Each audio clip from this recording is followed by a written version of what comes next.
नगर परिषद रेवाड़ी और नगर पालिका धाड़ा के चुनाव के लिए आज 11 दिसंबर से नामांकन की प्रक्रिया शुरू कर दी गई है। रेवाड़ी नगर परिषद के 4 अलग अलग वार्ड से 4 उम्मीदवारों ने आज नामांकन भरा है, जबकि धाड़ा से एक भी उम्मीदवार ने आज नामांकन नहीं किया। आपको बता दें कि 13 दिसंबर को छोड़कर 11 से 17 दिसंबर तक नामांकन की प्रक्रिया की जानी है और 18 दिसंबर की शाम तक उम्मीदवारों को चुनाव चिन्ह आवंटित किए जाएंगे। लेकिन इस बीच निकाय चुनाव आम नहीं बेहद खास हो गए हैं, क्योंकि प्रधान पद का चुनाव सीधे किया जाना है और सबसे बड़ी पार्टी बीजेपी और कांग्रेस पार्टी सिंबल पर अपने उम्मीदवारों को चुनावी मैदान में उतार रही है। इसलिए दोनों ही पार्टी के नेता मंथन करने में लगे हैं कि किस उम्मीदवार पर दांव लगाया जाए, क्योंकि पार्टी के नाम के साथ साथ स्थानीय नेताओं की प्रतिष्ठा का सवाल भी इस चुनाव में बन गया है।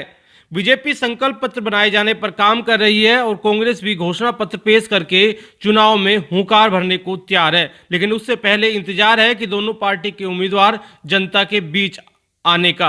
जानकारी के मुताबिक बीजेपी जेजेपी का गठबंधन धाड़ा नगर पालिका से जेजेपी का उम्मीदवार होने पर सहमति बनी है और रेवाड़ी नगर परिषद से बीजेपी का प्रत्याशी जनता के बीच होगा।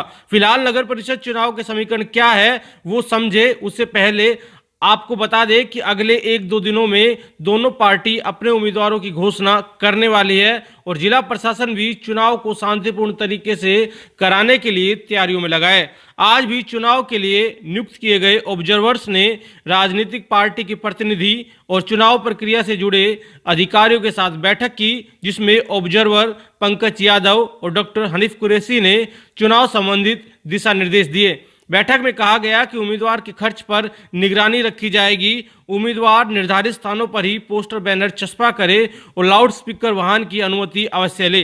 किस वार्ड का उम्मीदवार कहां नामांकन भरे उसकी पूरी जानकारी आप 2 दिन पहले बनाई गई वीडियो में देख सकते हैं या फिर rewadiupdate.com पर जाकर चुनाव संबंधित सभी जानकारी पढ़ सकते हैं। वहीं रेवाड़ी नगर परिषद चुनाव के समीकरण का अभी सही आकलन नहीं लगाया जा सकता, क्योंकि पार्टी के उम्मीदवारों के चेहरे आने का इंतजार है। लेकिन फिलहाल कई उम्मीदवार चुनाव लड़ने के लिए तैयार हैं, जो लगातार बैठ के कर रहे हैं। इस बीच पूर्व विधायक रणधीर सिंह कापड़ीवास ने बीजेपी को सलाह दी है कि बीजेपी विधानसभा में की गई गलती को ना दोहराए। यानी रणधीर सिंह कापड़ीवास किसका समर्थन करते हैं ये भी देखना होगा। केंद्रीय राज्य मंत्री राव इंद्रजीत सिंह के मन मुताबिक बीजेपी प्रधान पद के उम्मीदवारों को उतारेगी या नहीं ये भी देखना होगा, और अगर राव इंद्रजीत के मुताबिक प्रधान पद का उम्मीदवार नहीं होगा तो कितना समर्थन राव इंद्रजीत सिंह का उम्मीदवार को मिलता है वो भी देखना होगा। इसके साथ ही आपको बता दें कि कांग्रेस के पूर्व मंत्री कप्तान अजय सिंह यादव का रेवाड़ी शहर में अच्छा खासा दखल है, क्योंकि खुद कप्तान अजय सिंह यादव रेवाड़ी से लगातार 6 बार विधायक रह चुके हैं और अब उनके बेटे चिरंजीव राव रेवाड़ी से विधायक है। जिस तरह से विधानसभा चुनाव में बीजेपी फूट का कांग्रेस को फायदा मिला था, उसी तरह से फिलहाल बीजेपी की टिकट के दावेदार ज्यादा हैं और टिकट एक को मिलने वाली है। ऐसे में बाकी दावेदार बागी ना हो जाए, उन्हें कितना बीजेपी संभाल पाती है ये भी देखना होगा। ऐसे में फिलहाल इसके अलावा भी कई निर्दलीय उम्मीदवार चुनाव लड़ने के लिए तैयार हैं, जो लगातार बैठ के कर रहे हैं। लेकिन अभी साफ तौर पर सभी का चेहरा सामने नहीं आ पाया है, इसलिए इंतजार करें और अगले 2-3 दिनों के बाद चुनाव को लेकर जो समीकरण है उसका थोड़ा बहुत आकलन लगाया जा सकता है और उस पर जल्द हम एक वीडियो लेकर आएंगे।